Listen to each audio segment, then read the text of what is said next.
अम्मा बरकतें आज फिर गर्मी में कोठड़ी में घुसी हुई थी। रुकैया अभी अभी बावर्ची खाना साफ करके बर्तनों का टुकड़ा धूप पर रख के सहन से केस और सराहने उठा रही थी।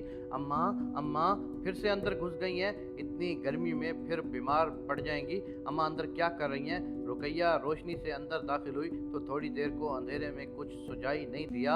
अम्मा बरकतें ने जल्दी से अपनी टोकरी बंद करके चारपाई के नीचे घुसा दी। कुछ भी नहीं बेटा, पित्त पे खारिश थी तो अंदर आके पित्त पाउडर लगा रही थी। लाएं मैं लगा दूं? रुकैया सास के पास चारपाई पर बैठ गई। सराहने से पित्त पाउडर का डब्बा उठाया और कमर से कपड़ा ऊपर करके जगह जगह से खारिश से छलनी हुई जिल्द पर पाउडर छिलका, हल्के हाथ से मालिश की और कहा, अम्मा इधर धरीक के नीचे आके बैठ जाएं, चारपाई छांव पे डाल दी है।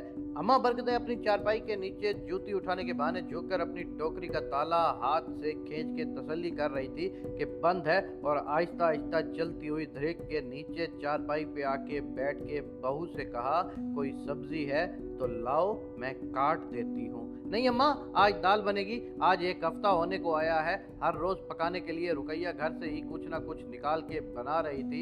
एक दिन काले चने, एक दिन प्याज वाली रोटी, एक दिन लस्सी में खुश्क मेथी, एक दिन चटनी, एक दिन प्याजों वाले अंडे, एक दिन आलू की भुजिया और आज दाल। अम्मा बरकतें ने इतनी देर में मुर्गियों को हाथ में पकड़ी सोटी की मदद से बाहर का रास्ता दिखाया और खुद अंडे निकालकर बेचने के लिए अलग से रखे। रुकैया का शौहर निसार अपनी माँ का इकलौता बेटा था। बचपन में ही यतीम हो गया था। घर में गुर्बत थी लेकिन मोहब्बत और सुकून था।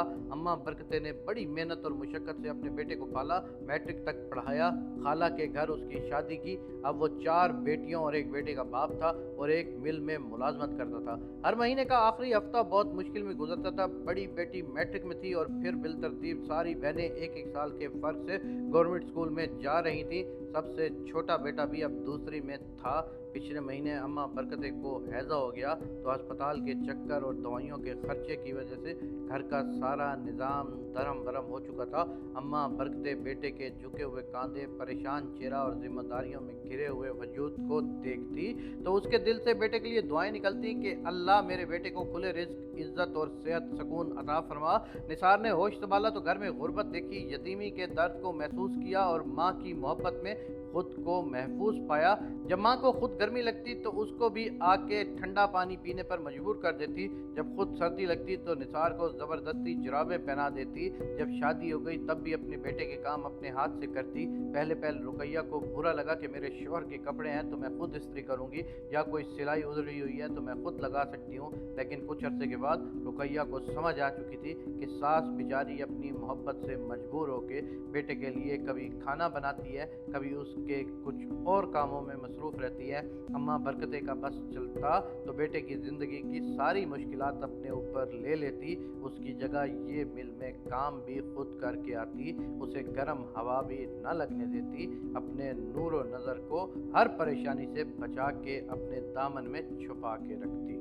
अभी कुछ दिन पहले ही उसे हैजा हुआ। उसकी साथ वाली कनीजा ने आकर रुकैया से उसका हाल पूछा। क्या हाल है तुम्हारी सास का? भाई अभी तो ये ना मरे, तुम्हारे खावंद के पास तो मरने पे खर्चा करने के लिए रकम भी नहीं है। अल्लाह ना करे कनीजा, कैसे मुंह फिर के इनके मरने की बात कर रही हो। अल्लाह उन्हें सेहत और सलामती दे और तुम फिक्र ना करो, हमारे पास कुछ हो या ना हो तुमसे मांगने नहीं आएंगे। और अम्मा बरकतें ने खामोशी से कमरे में पड़ी अपनी टोकरी को अपने करीब कर लिया। अगस्त का महीना शुरू हो चुका था। गर्मी भी गोया जाने से पहले अपने सारे कहर खलकत खुदा पर बरसा के जाना चाहती थी। इधर अम्मा बरकतें को फिर से उल्टी और दस्त शुरू हो गए।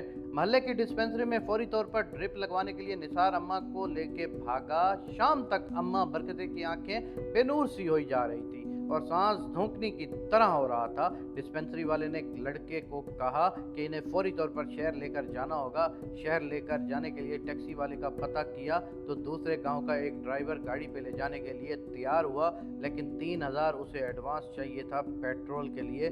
निसार फौरी तौर पर घर आया, बीवी से पैसों का पूछा। उसने 350 रुपये निकाल कर दिए कि इस वक्त घर में यही पड़े हैं। बेटी ने अपना खजाना तोड़ा तो उसमें से भी 180 रुपए निकले। निसार की माँ मुट्ठी से फिसलती रेत की तरह हाथों से निकलती जा रही थी। उसने जिंदगी में कभी किसी से उधार नहीं लिया था, लेकिन आज वो सोच रहा था कि कनीज़ा के शोहर से कुछ पैसे उधार पकड़कर माँ को शहर बड़े डॉक्टर के पास लेकर जाए। अभी वो इसी उधेड़बुन में ही था कि जब रुकैया की चीख सुनाई दी, अम्मा अम्मा। निसार भागा हुआ कमरे में पहुंचा तो अम्मा के सांस पूरे हो चुके थे। रुकैया अम्मा के सीने पर सर रखकर तड़प तड़प के रो रही थी। अम्मा ऐसे ना करो, अम्मा ऐसे ना जाने दूंगी। थोड़ी देर में गांव में अम्मा बरकते की फौतगी की इतला फैल गई। निसार गुमसुम बैठा हुआ था। वो माँ के मरने का सोग बनाने की बजाय माँ की आखिरी रसूमात की तैयारी और उसके अखराजात की सोचों में गलतां पेचां बैठा हुआ था।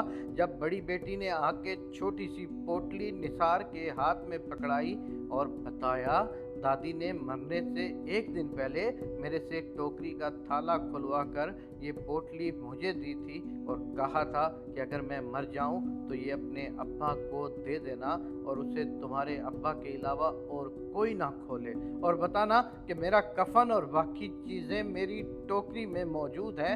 निसार ने अंदर आके पोटली खोली तो उसमें 100 और 50 के नोटों में 10,000 रुपए बंधे थे, जो न जाने कब से अम्मा बरकते जोड़ जोड़ के अपनी टोकरी में सबसे छुपा के रख रही थी कि मेरा बेटा अकेला है, कोई इसका मददगार नहीं, किसी से जिंदगी भर उधार नहीं मांगा, तो मेरे मरने के बाद बेटा परेशान ना हो।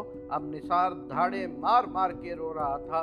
काश माँ मुझे पता होता तो इन पैसों से मैं तेरी जान बचा लेता।